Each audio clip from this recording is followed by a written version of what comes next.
It starts out by telling us or asking the question, who is the stem of Jesse, spoken of in the 1st, 2nd, 3rd, 4th, and 5th verses of the 11th chapter of Isaiah?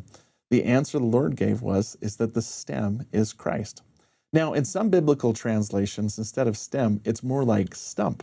And you might be asking, why is Jesus Christ represented by a stump? A stump is a dead tree, right?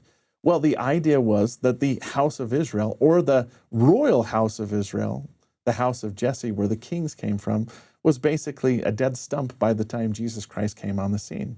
But Jesus, as the true king, not only of Israel, but also all the world, the Messiah that was sent to save us, showed that a dead stump, like Israel appeared to be in Jesus' time, could become a living tree again. The second questions asked were, what are the rods spoken of and the root of Jesse spoken of in the 11th chapter of Isaiah?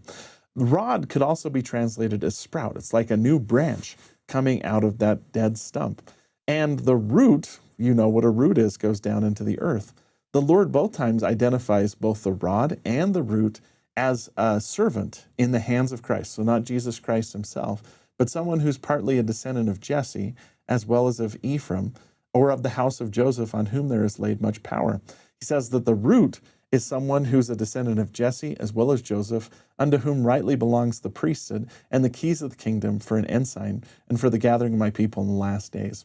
Now, we don't have an absolute answer as to who the rod and the root are, but the most likely answer is that it's Joseph Smith.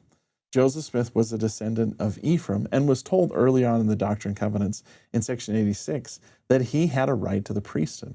It's possible that the revelatory answers to these questions were the Lord's way of telling Joseph Smith he was still called and chosen in spite of all the problems that had circulated in Kirtland with the bank and with the apostasy and everything that had occurred.